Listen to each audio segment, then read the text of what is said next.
আগের দিন আমরা ক্লেভার মাঙ্কির পার্ট 1টা পড়েছিলাম, আজকে পার্ট 2টা করব। Next morning as usual the monkey jumped on to the rock and landed on the river island.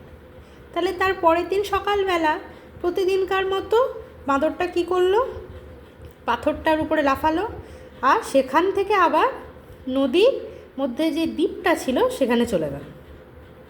Seeing this the crocodile swamp to the rock. এটা দেখে, ওই যে বাঁদরটাকে লাফাতে দেখে, কুমিরটা কী করলো, পাথর পর্যন্ত সাঁতার কেটে চলে গেল, পাথরটাই সাঁতার কেটে চলে গেল। সোয়াম আছে, সুইমের পাস্ট টেন্স কিন্তু এটা। এখানে দেখো পাস্ট টেন্সেই লেখা, jumped, swam. He lay still on the rock keeping his head and tail well under water.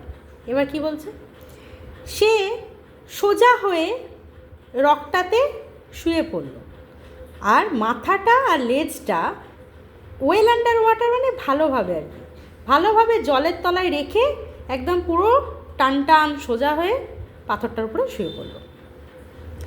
Only his back was above water and it looked like a part of the rock. বলছে শুধু তার পিঠটা জলের উপরে ছিল আর এটা দেখতে লাগছিল যেন এটা পাথরেরই অংশ। এখানে ছবিও আছে, এই যে এই যে কাঁটা কাঁটা কাঁটা কাঁটা। After having a good mill the monkey decided to return. এবার ভালো খেয়ে তাহলে তার পেট ভরে গেছে আর কি, বাঁদরটা কী করলো, যে ঠিক করলো যে আমাকে তো এবার ফিরতে হবে। He looked at the rock, strange, the rock has become so large. বাঁদরটা সেই পাথরটা দেখে বলল, আশ্চর্য, পাথরটা এত বড় হয়ে গেল।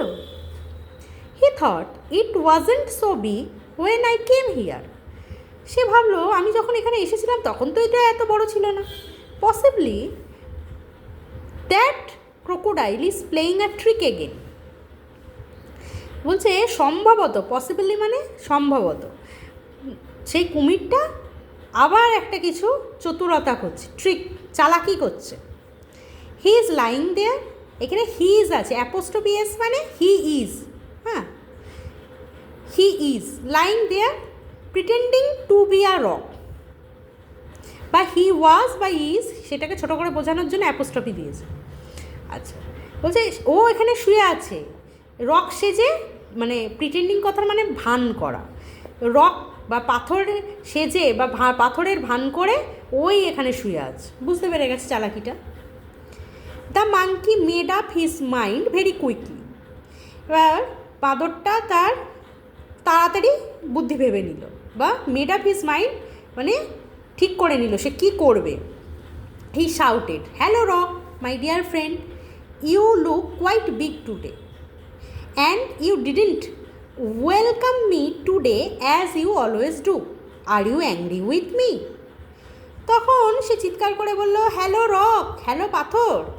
পাথরকে ডাকলো, ধরো বাংলায় বলছে পাথর ভাই, কিছু একটা বললো, দিয়ে বলছে তুমি আমার প্রিয় বন্ধু, তোমাকে আজকে বেশ বড় লাগছে, কিন্তু তুমি তো অন্য দিনের যেমন প্রতিদিন করো বা যেমন সব সময় করো, অলওয়েজ মানে সব সময়, যেমন সব সময় তুমি আমাকে স্বাগত জানাও, কই আজকে তো জানালে না। Are you angry with me, তুমি কি আমার উপর রেগে আছো। Hearing him the crocodile thought perhaps this rock really talks to the monkey. এটা শুনে কুমির ভাবলো, হয় পারহ্যাপস মানে হয়তো বা সম্ভবত, সম্ভবত এই পাথরটা সত্যিই বাঁদরটার সঙ্গে কথা বলে। I should speak to him posing as the rock, otherwise he might suspect something. আমারও এ রক সেজে বা পাথর সেজে বাঁদরের সঙ্গে কথা বলা উচিত, নাইলে সে কিছু সন্দেহ করতে পারে। সাসপেক্ট মানে সন্দেহ। So he said, no no my friend, you are always welcome.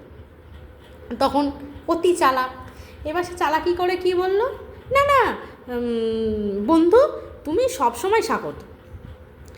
If you aren't angry why are you looking so different, said the monkey. বাঁদর ওর মুখ থেকে কথা বের করতে চাইছে, তার জন্য আবার প্রশ্ন করলো, যদি তুমি রাগই না করো তাহলে তোমাকে অন্যরকম লাগছে কেন দেখতে। At this the crocodile goat impatient মানে অধৈর্য হয়ে যাওয়া।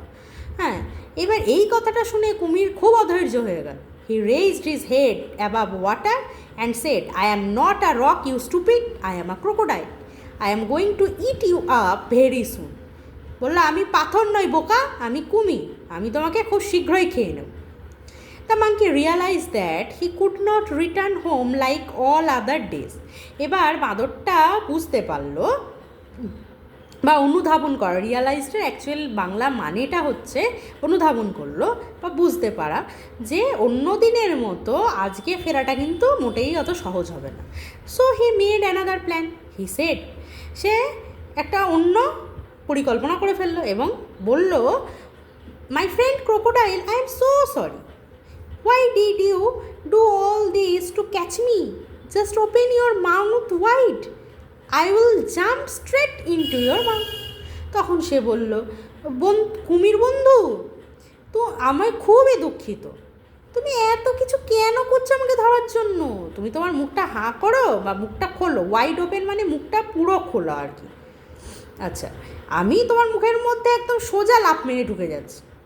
The monkey had observed earlier that whenever the crocodile opened his mouth, his eyes would shut completely. আচ্ছা, এখানে অবজার্ভ কথাটার মানে পর্যবেক্ষণ করা। বাঁদর আগেই পর্যবেক্ষণ করেছিল, আর্লিয়ার মানে আগেই পর্যবেক্ষণ করে দেখেছিল, কি দেখেছিল, যে যখনই কুমির মুখটা পুরোটা হাঁ করে তখন চোখ দুটো তার বন্ধ হয়ে যায়, একদম পুরোপুরি বন্ধ হয়ে যায় চোখগুলো। But the crocodile did not know this, কিন্তু কুমির নিজে সেটা জানতো না। He was happy at the মাঙ্কির সাজেশন দিল মাঙ্কি তাকে কিছু। মাঙ্কির এই যে বুদ্ধিটা বা সাজেশন কথার অর্থ পরামর্শ, তা মাঙ্কির এই পরামর্শ বা বাঁদরের এই পরামর্শে সে খুব খুশি হয়ে গেল। He raised himself on the rock with his mouth wide open, সে নিজেকে সেই পাথরটার উপরে তুলল, মুখটাকে পুরো হাঁ করে, যেখানে ছবি দেওয়া আছে হাঁ করে, অ্যান্ড হিজ আইস ক্লোজড, এই যে চোখগুলো বন্ধ হয়ে গেছে। The clever monkey leaped on the crocodile's head and then quickly jumped back to the river bank. এবার চালাক বাঁদরটা কী করলো, এক লাফ দিয়ে ক্রোকোডাইল বা কুমিরের মাথায় এলো, তারপর সেখান থেকে আরেকটা লাফ দিয়ে নদীর তীরে চলে গেল। আচ্ছা, from the safety of his home upon a river side tree, the monkey laughed at the crocodile and said, you foolish crocodile, you can never catch me, no doubt you are bigger than me, but you are a bigger fool too. বলছে সেখান থেকে সাবধানে বাড়ি পৌঁছে, safety একদম বাড়িতে চলে গেছে মাদর দিয়ে, বলছে, বোকা কুমির, তুমি আমাকে কখনোই ধরতে পারবে না, হতে পারে নো ডাউট, কোনো সন্দেহ নেই, ডাউট মানে সন্দেহ, কোনো সন্দেহ নেই যে তুমি আমার থেকে অনেকটা বড়, কিন্তু তুমি একটা বড় বোকাও। আচ্ছা, এই গল্পটা নিয়েছে adapted from best of Jataka tales, জাতকের গল্প, সেখান থেকে এটা নেওয়া অ্যাডাপ্ট করা হয়েছে।